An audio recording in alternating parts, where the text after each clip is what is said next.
আজকে আমরা আসছি দক্ষিণ কেরানীগঞ্জ থানার একটি গ্রামটির নাম হলো বামনগাঁও। এই বামনগাঁয়ের পাশ দিয়ে এই বুড়িগঙ্গা নদী বরিশাল, ভোলা, খুলনা ইত্যাদি বিভিন্ন জায়গায় এই নদী চলে গেছে, বয়ে গেছে।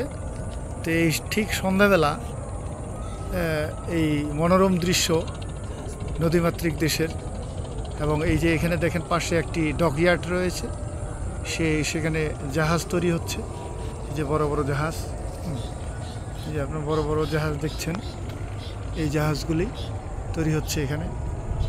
চতুর্পাশে কিছু ইট ভাটা রয়েছে, পাশে বিভিন্ন সবুজে ভরপুর কচুরিপানা নদীর পাশে, আশেপাশে কিছু ঘরবাড়ি রয়েছে।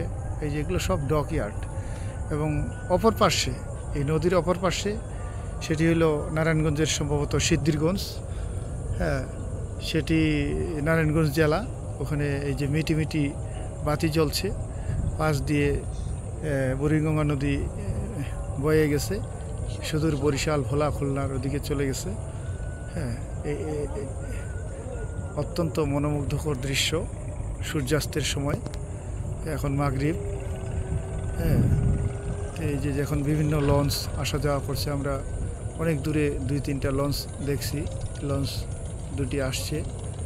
হ্যাঁ, মানে অত্যন্ত একটি যে প্রাকৃতিক যে একটি মনোরম দৃশ্য, মানুষ যে একটি ফ্রেশ আবহাওয়া চায়, খুব শুদ্ধ আবহাওয়া, বিশুদ্ধ আবহাওয়া, সে আবহাওয়া এখানে আসলে, এই দক্ষিণ কেরানীগঞ্জের বামনগাঁয়ের গ্রামের পাশে আসলেই সেই আবহাওয়াটি উপভোগ করা সম্ভব।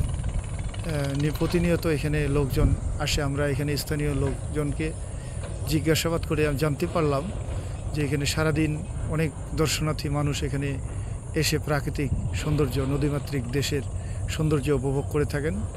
হ্যাঁ, আমরাও আজকে চলে এসেছি এখানে, এবং আমরা সুন্দর একটি মনোরম যে ফ্রেশ আবহাওয়া, সন্ধ্যার সময়, সূর্যাস্তের সময় নদীমাতৃক দেশের যে একটি মনোরম দৃশ্য, সেই মনোরম দৃশ্য আমরা উপভোগ করছি।